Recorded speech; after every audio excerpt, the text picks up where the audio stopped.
రాష్ట్ర ప్రభుత్వం రాష్ట్ర వ్యాప్తంగా ఉన్నటువంటి దళితుల్ని మోసం చేయడానికి పూనుకున్నది. ఎందుకనంటే ఈరోజు బడ్జెట్లో వాళ్ళు కేటాయించినటువంటి నిధులే దానికి నిదర్శనం.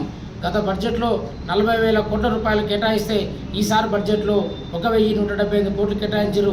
అంటే 70% ఎస్సీ ఎస్టీల అభివృద్ధి కోసం కేటాయించాల్సిన బడ్జెట్ని ఈరోజు తగ్గించారంటే దళితులపైన ఎలాంటి చిత్తశుద్ధితో ఈ రాష్ట్ర ప్రభుత్వంకి అని ప్రజలు గుర్తించాలని కోరుతా ఉన్నాం.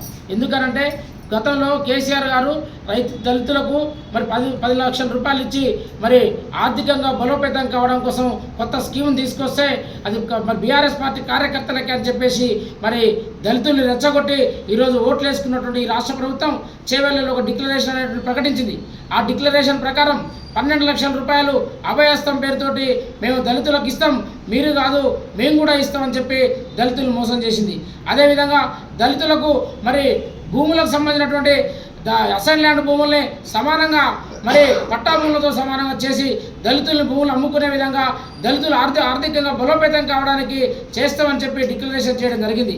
ఈ డిక్లరేషన్ అన్నీ ఓట్ల కోసం వేసుకొని దళితుల్ని మోసం చేసి ఈరోజు దళితుల్ని దగా చేసినటువంటి ఈ రాష్ట్ర ప్రభుత్వం, అదేవిధంగా ఈ రాష్ట్రంలో ఉన్నటువంటి 5 మంత్రులకు సిగ్గు శరం ఉంటే ఎట్టి పరిస్థితుల్లో ఈ దళిత బంధు నిధులు కొనసాగించాలి. అదేవిధంగా మీరు ఏదైతే చేవెళ్ళ డిక్లరేషన్ ప్రకటించినటువంటి అంబేద్కర్ అభయహస్తం 12 లక్షల రూపాయలు కొనసాగించాలని మరి రాష్ట్ర వ్యాప్తంగా పథకాన్ని ప్రారంభించాలని ఈ సందర్భంగా మేము డిమాండ్ చేస్తాను. చివరగా మరి బట్టి విక్రమార్క గారు 2వ విడత దళిత బంధులో నీ కాన్స్టిట్యున్సీలోనే మరి అందరికీ గ్రౌండింగ్ చేసుకున్నావు ఎన్నికల కోసం, కానీ రాష్ట్ర వ్యాప్తంగా ఉన్నటువంటి దళితుల్ని కనపడతలేరా?